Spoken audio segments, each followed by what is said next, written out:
Dear students, I, Ms. Nisha Shirpoli, Assistant Professor, Department of Quality Assurance, KLE College of Pharmacy, Belagavi. In this session is going to include ISO 9000 certification process, its objectives, and some of the key elements. So let's start.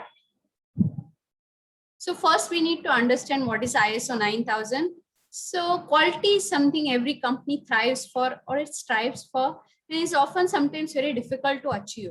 So hence, these complications concerning efficiency and quality present themselves every day in business, whether an important document is to be done or consumer finds a product which is not up to the mark.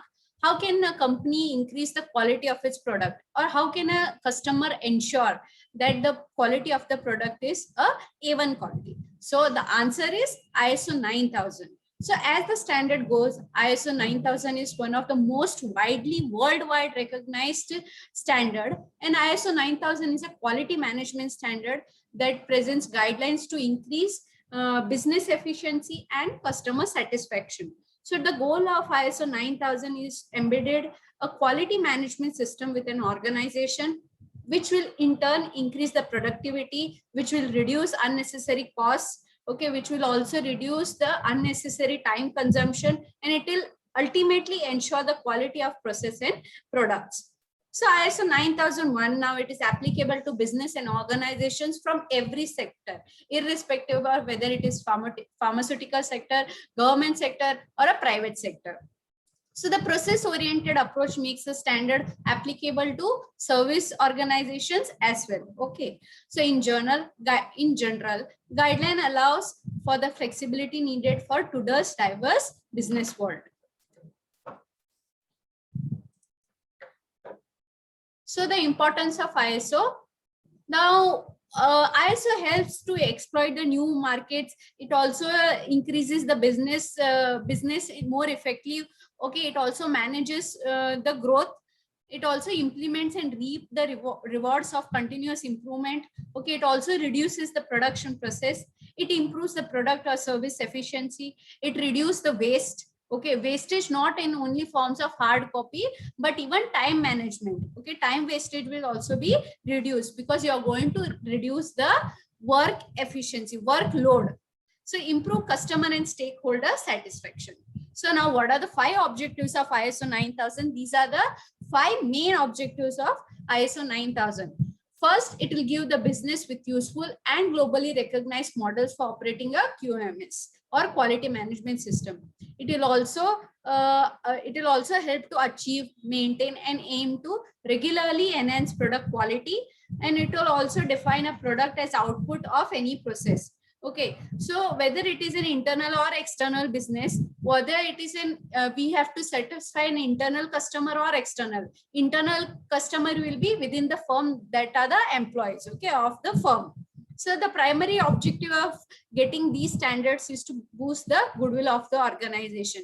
In case the goodwill of organization is boosted up, automatically there will be more customer satisfaction. Employee goal orientation will also increase towards company's objectives, and it will also create a compliance standard which will be followed 24 hours a day, 7 days a week, 52 weeks a year, and 365 days a year. So you have to follow these ISO standards all the days of a year. Other confidence to internal management as well other workers that requirement for quality are being fulfilled and maintained, and the quality improvement is taking place. So these are the main 5 objectives of ISO 9000.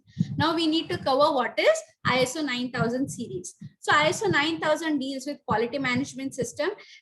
These all series ultimately deals with the process standards, okay, and not the product standards. Product standards are different and process standards are different. Okay, so ISO 9000 is quality management system, fundamentals and vocabulary referenced in all the ISO 9000 standards.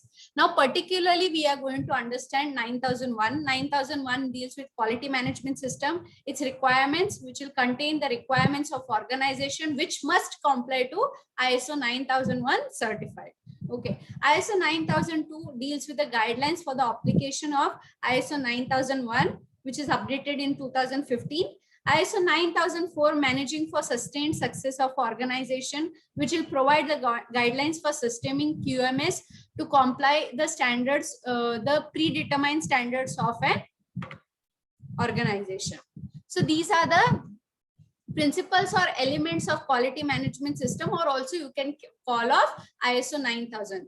Customer focus, leadership, engagement of people, process approach, continuous improvement, evidence-based decision making, or you can call it as fact-based decision making, interpersonal relationship between employees and the hierarchies, even the customers.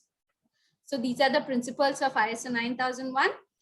A customer focus. So as stated before, the customer is the primary focus of business.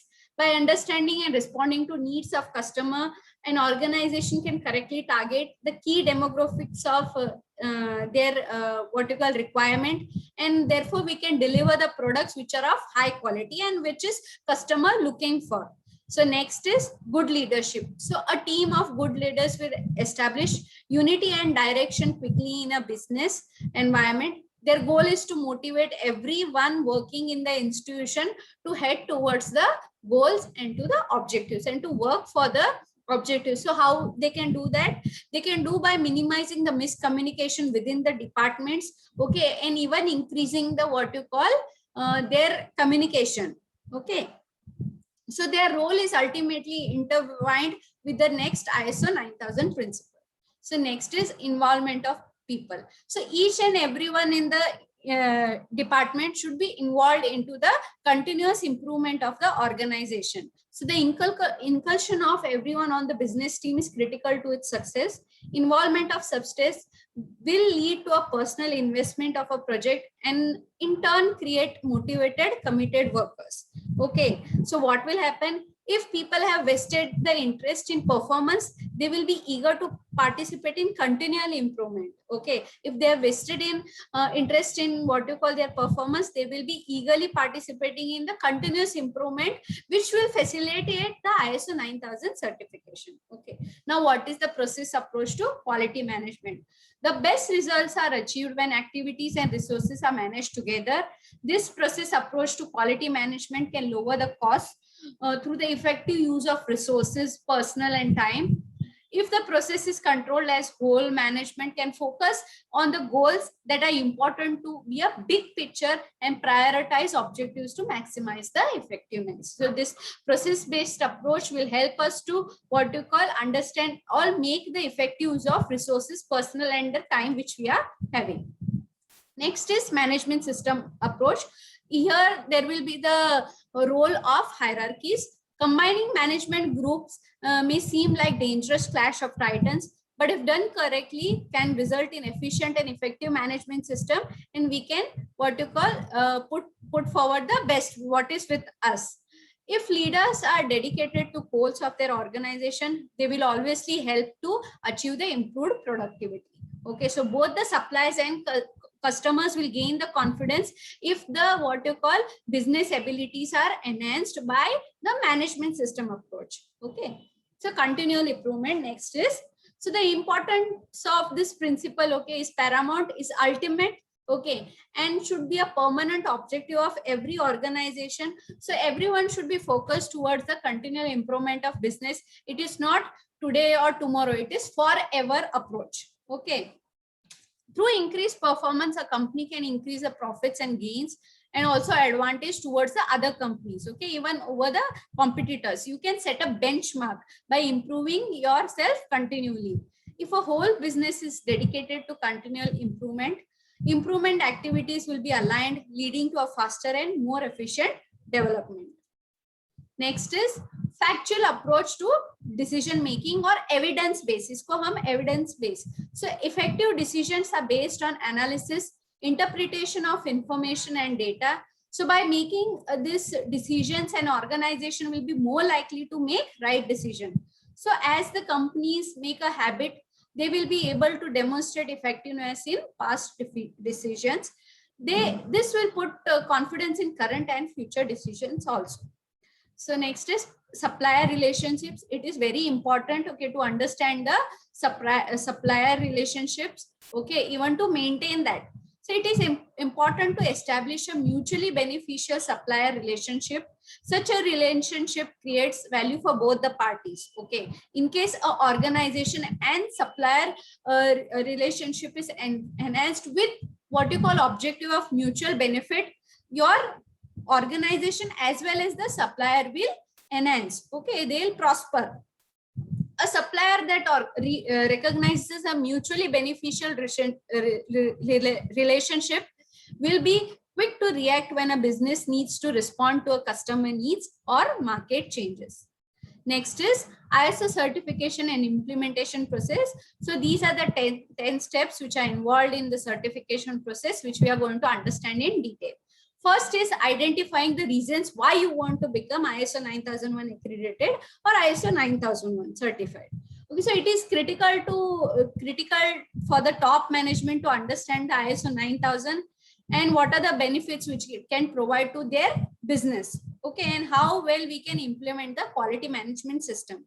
So the key drivers for implementing a QMS typically will include improved awareness of key processes, performance, the need of continual improvement, and meeting any specific customer requirements.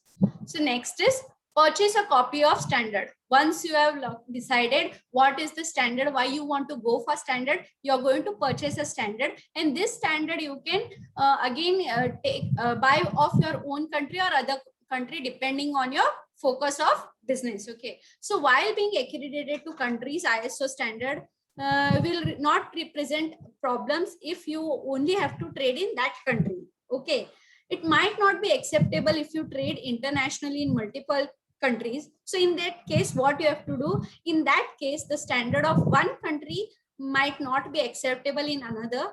So customer might require that you be either certified to their country standard or to the original ISO standard. Next is strategic definition.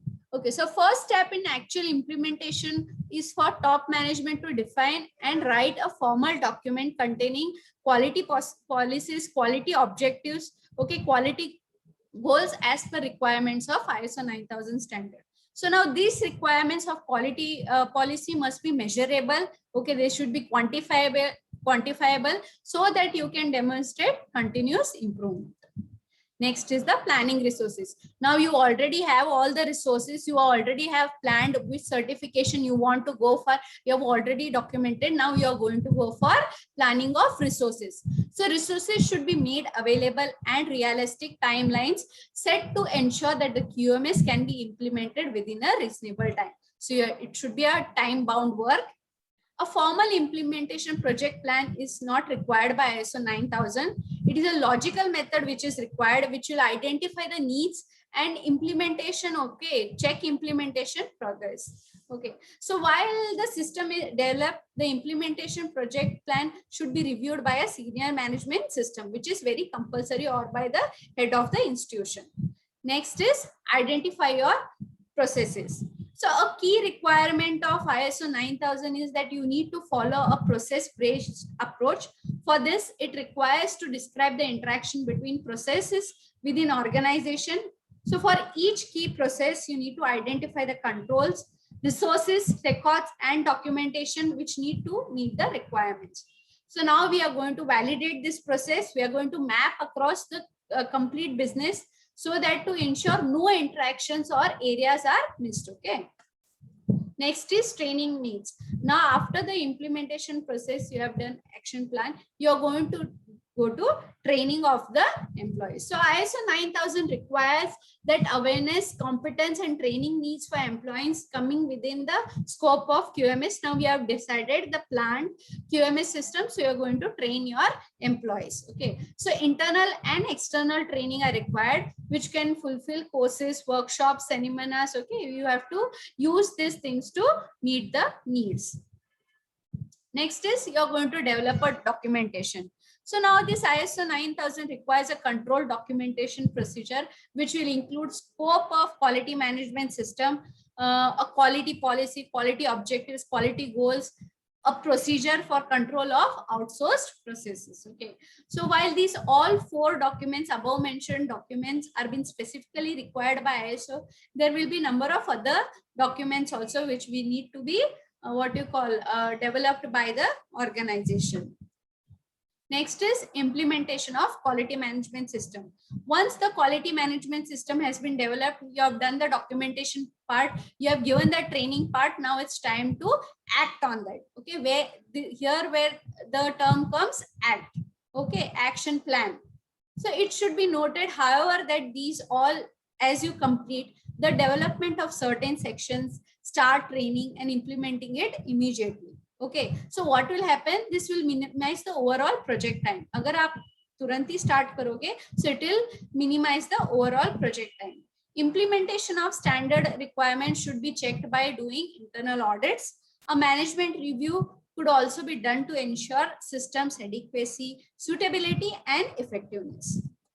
Next is pre-assessment audit. So after you do action plan, you're going to do a pre-assessment audit. So it's actually not required by ISO, but pre-assessment audit will only help us to identify the gaps between requirements of a standard and what are your existing procedures. So you can act on the non-conformances of the organization. Next step is to get certified. Now you need to identify and contact a nationally accredited certification body to perform the actual certification. Now we have done the pre-assessment audit. Now you have compiled with the all non-conformances. You have to go for certification. So initial certification will be done in 2 stages. First stage is document and readiness of review, normally which is performed on site. Okay, the second stage is actual audit and accreditation certificate, which will be awarded on successful completion of this stage. So these are the references. Thank you.